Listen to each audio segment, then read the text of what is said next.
kid is all my family, and I ain't playing nobody. Mess around and I'ma catch a body. Tell it to the I'm the kid is all my family, and I ain't playing nobody. Mess around and I'ma Hey yo, what's up with it, man? This is RE-AKT WIT BLK, man. And yeah, man, we here to do it again, man, where we speak facts on RE-AKT WIT BLK. You hear me? Man, I've been seeing this video.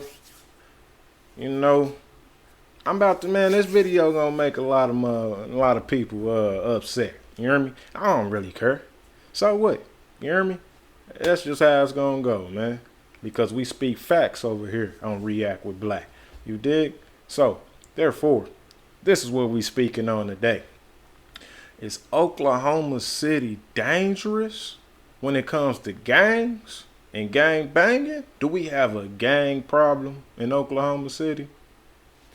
Hey, man, born and raised here, man. Hear me? I done did my dirt, I done did my due. Hear me out here? But I'm going to say this. This city has changed a lot. You hear me? It has changed a lot. It ain't like when I was younger, yo. You know what I'm saying? This city is all the way different. So, we're going to get into this video, man. Somebody that made a video saying, you know, Oklahoma gangs are dangerous. These are the most dangerous gangs. Blase, blase. You hear me? So, we're going to see what they say. We're going to see what they talking. And we're going to react to it. You hear me? So we're going to do some different things with these videos, man. You see me, but then you're going to see the video. So y'all get what I'm saying, man. But I'm going to speak my truth on this, man. So we're going to stop and go. So let's get to it, man. When you talk about gang life in the U.S., most people picture the streets of L.A., Chicago, or maybe New York. But Oklahoma City, that name doesn't come up much unless you're in the life. Out here, the streets tell a different story. The murder rate from gang beefs has OKC ranked right next to Los Angeles, and that's no fluke. These aren't just small crews messing around. The city's got deep sets, old connections, and a way of handling business that outsiders don't see coming. From the east side blocks to the south side hoods, it's about money, respect, and control. And when someone crosses the line, the fallout can be deadly. Join us as we take a closer look at Oklahoma's most dangerous gangs and see how they run the streets, starting with 107 Hoovers. In the Southwest, there are 5 names that really carry weight, but the Hoovers, specifically the 107s, are known as the most active, the most aggressive, and the most violent. They're deep into drug dealing, and their name has been tied to multiple homicides. They've been making so much noise that other gangs have started clapping back, and when that happens, it turns into a cycle. One hit after another, bodies dropping on both sides. But it's not just the Southwest that's got problems. Head up to the Northeast, and you'll find Tulsa, another hotspot. The Hoover Crips are the dominant crew here too, and their beef with the neighborhood Crips is as real as it gets. They've been going at each other for years, with shootings, homicides, and even fights breaking out in schools. They're not just a small crew running a block. They're deep, they're organized, and they got history. The 107 Hoovers came out of the 1970s in LA, around 107th and Hoover, right in the heart of South Central. Back then, they called themselves the Hoover Groovers. But like every hood story, things changed. The Groovers turned Crip, then later flipped to the Criminals banner. That change didn't make them any less dangerous. If anything, it made their rep even stronger. They even go by 107 Groove Gang to honor those early days. But here in Tulsa, they're the biggest Hoover hood around, with the most members and the largest block. When they pull up, people know. By the late 80s, the LA gang scene had already started spilling into other cities, and Tulsa was wide open for it. The poverty, broken homes, and lack of opportunity on the north side made it the perfect breeding ground. Former gangbanger Rashoon Williams, known on the streets as Raw Beanie, remembers exactly how easy it was to get pulled in. He was just a kid, sitting in class one day when the teacher called on him to read. Problem was, he couldn't. "I was humiliated," he said. That moment stuck with him, and it planted a seed that maybe school wasn't for him. With no father at home, his dad was locked up, and a mom working nonstop to raise 4 kids, the streets became his second home. It didn't take long before fights, school trouble, and hanging with the wrong crowd became normal. "I was 14, and that was the thing that was happening at the time," Raw Beanie said. "I only had to make a decision of what color I wanted to be. That color turned out to be the blue and orange of the 107 Hoovers, the Tulsa version of a gang already notorious in LA for bloody wars with the Bloods. Once he jumped in, there was no halfway. In a hood where poverty and violence was the norm, gang life looked like the way to get respect, money, and power. Former Tulsa police officer Marvin Blades remembers exactly when that wave hit. It was 1988 when we recorded our first gang-related homicide. He said, as part of the gang task force, Blades chased down guys like Rawbini, watching how the culture took root and grew. What started as fistfights between rival colors turned into shootouts. Things have evolved, and not in a positive way, Rawbini said. Far too many young people are involved in this madness, and a lot of them will end up going to the penitentiary or the graveyard. Sergeant Sean Larkin, who ran Tulsa PD's gang task force for 3 years, knows exactly how deep it runs. He says Tulsa has around 2,700 active gang members and associates. Most are in their teens or early 20s, but some are barely 10 years old, and some are still putting on colors in their 30s and 40s. All right, check this out, man. When it comes to Tulsa, T-Town, Thug Town, man, they getting down. I can't lie, man. They getting down, homie, you know what I'm saying? Tulsa, man, you know what I'm saying?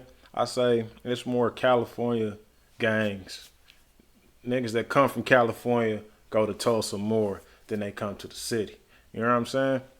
I'm from the city, you dig? But I've been to Tulsa, I stayed in Tulsa, you know what I'm saying? And I understand that, nigga, they really get down. Nigga, you know what I'm saying? They really, you know what I'm saying? It's real gang beef down there, man.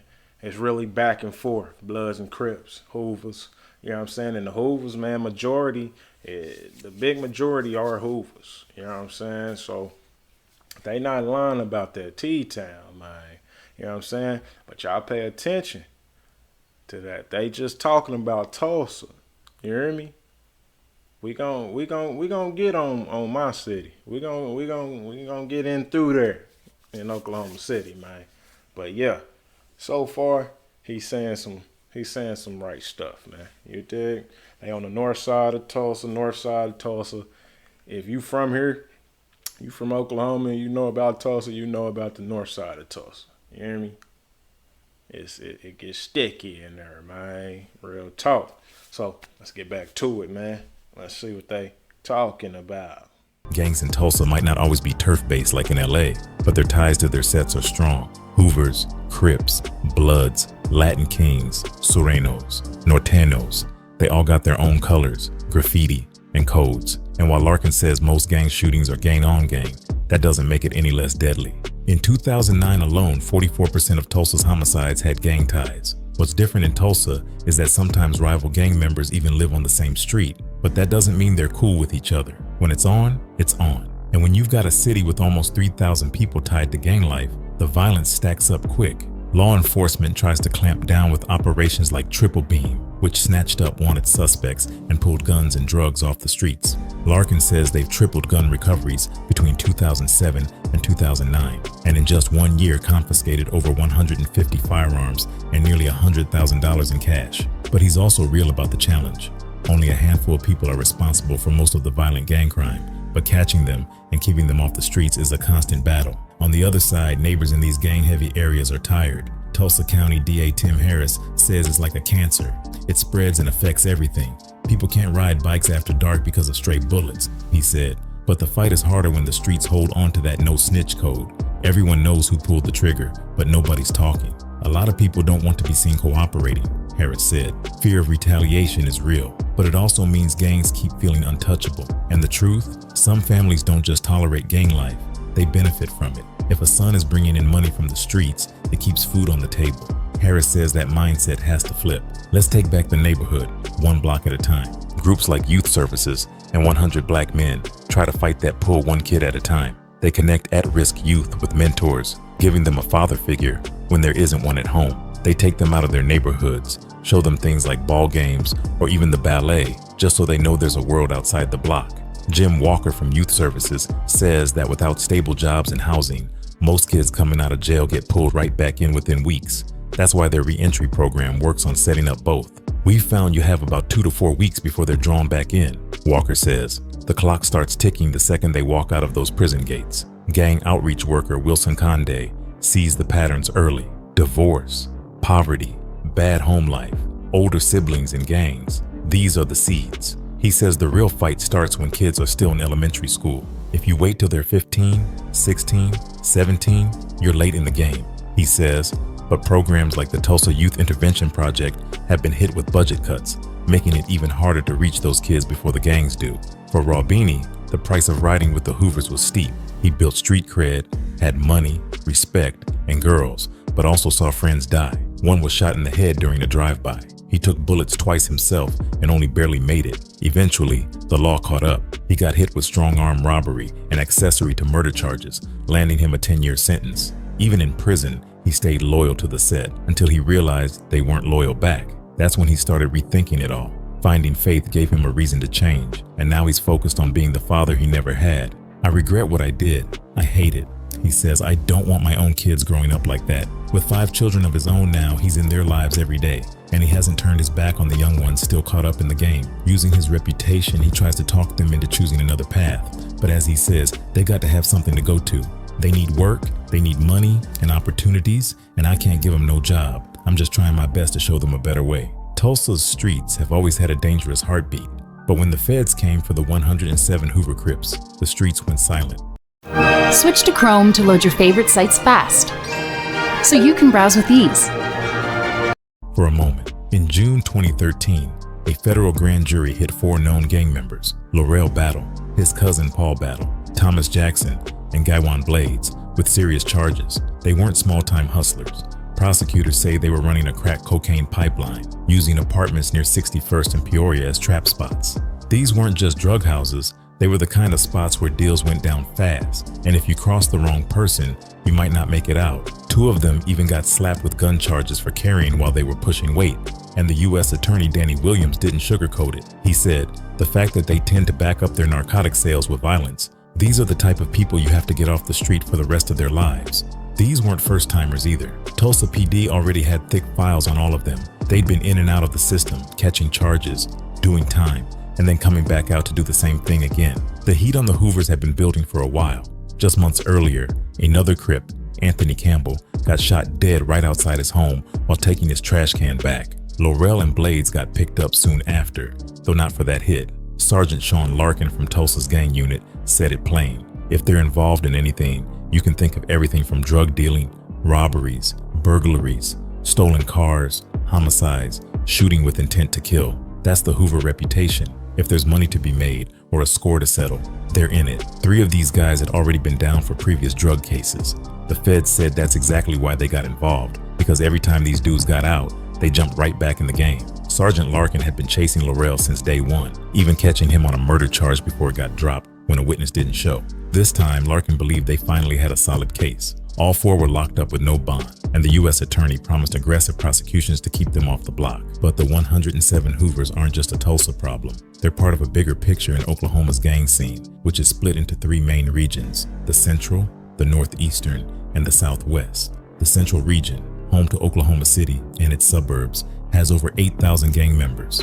The streets there are full of drive-bys, home invasions, and murders, often tied to drug beefs or turf wars. In this area, the 3 biggest Hispanic sets are the Southside Locos, Grande Barrio Central, and the Warros. On the Crip side, the biggest names are the 107 Hoovers, Westside Rolling 60s, and Rolling 90s. Out of these, the Hoovers are known as the most active and most violent, running heavy dope operations and catching bodies.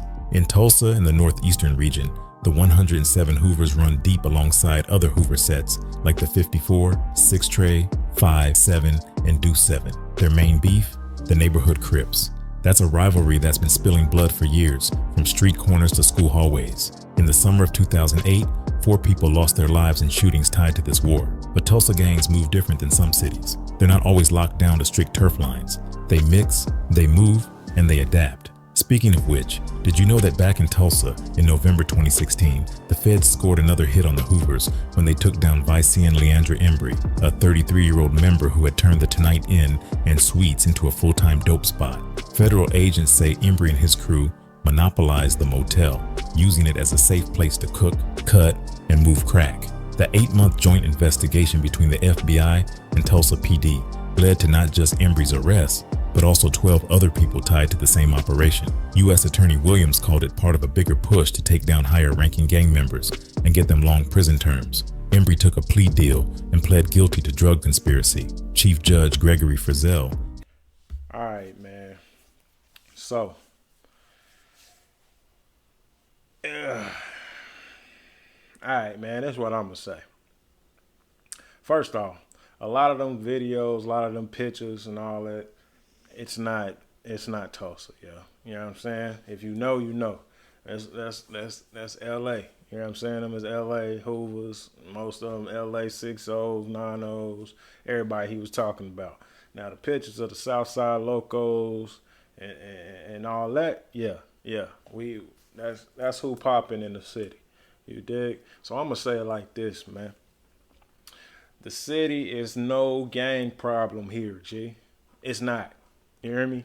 You don't see Bloods pulling up in Crip neighborhoods, spraying up. You don't see that here. You know what I'm saying? You don't see Crips pulling up to Blood hoods, spraying stuff. You know what I'm saying? We did that when I was younger. You know what I'm saying? Before 2005 and down. Oh yeah, it was lit. It was lit. Probably 2004 and down. You hear me? It was lit.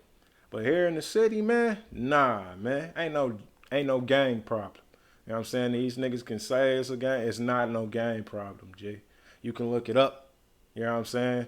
The crime rate for gangs is very low in the city. You know what I'm saying? Now, when it comes to the Mexicans, you know what I'm saying? The Vato Locos and them, you know what I'm saying? They getting down. You know what I'm saying? They still banging like the 90s. I can say that. And we do got gangs here, man. We got Bloods, we got Crips, we got Hoovers, we got all that. GDs, we got that. You know what I'm saying? But it's not a gang problem here. So for this video to be on some, they doing drive-bys and blah, blah, blah, blah, blah. No, they not. No, they not. That's not going, no, it's not. You know what I'm saying? OKC is not going down like that, G. You hear me? It used to be like that years ago. You know what I'm saying? Now that it's the new members out here, these niggas ain't really trying to get in no trouble. These niggas ain't really trying to bust no heads. You know what I'm saying? They ain't really trying to, man, hey, man. I'm saying what it is and I'm saying what it was, man. You dig? It's not a problem here. Tulsa, yes, man. They get real down in Tulsa. You know what I'm saying? Shout out to T-Town, man. The city can feel how you want to feel. I don't really care about how you feel. The truth is the truth. You hear me? Ain't no gang problem in OKC. It's just not. This person that made this video, hey man, he putting so many extras on it. I'm not even gonna watch the rest of it. You know what I'm saying? It's too many extras. You know what I'm saying? But when it comes to Tulsa, like I said, they gets down. You dig? They try to call OKC Overkill City. Nah, man. Not even a little bit. It sounds good. It sounds good. You know what I'm saying? Nah, man. These niggas ain't banging like it used to be. You know what I'm saying? Niggas ain't causing no havoc down here, man. That's a fact. And at the same time, why do you want to be known for that? You dig? Niggas just be wanting to be known for something that other states niggas just be following, man. You know what I'm saying? They get tired of that shit, but that's real deal, man. There's no problems with gangs in OKC. Sorry to bust your bubbles, but it's not. You know what I'm saying? That's just how it is, man. You can accept it, or you don't have to accept it. I don't really give a fuck. I'm from here. You know what I'm saying? There's no gang problem here at all. Not even a little bit. Nah. You know what I'm saying? You can go anywhere in this motherfucker today. It used to be in older times, nigga, yeah, you can't go to everybody's neighborhood. You know what I'm saying? But now, man, you can go wherever. Everything gentrified, nigga. Certain people live in certain neighborhoods. You know what I'm saying? Certain races live in the hood. Ain't nobody messing with them. People running and walking their dogs through the hood. I didn't grow up on that. I ain't grow up on that. And man, yeah. That's just how it is, man. Y'all can accept it. Y'all ain't got to. I really don't care. But that's the facts. Hate it or love it. No problem here, man. But if y'all want to go tap into that video, man, y'all go ahead and go tap into that video, man. You know what I'm saying? I ain't that nigga putting too many extras on it. Too many. At least I could say Hood 187, which is another YouTube channel here that covers gangs and stuff in Oklahoma City and Tulsa. They be more on point than whoever the hell he is. I don't know who this nigga is, man, but he making up a lot of extras. That's a fact. But yeah, man, y'all tap in, man. Don't tap out, man. You know what I'm saying? This is where we speak facts, man. With React with Black. Until then, I'm gone. I'ma get this whole motherfucking fire, and I can take body. That's surrounding on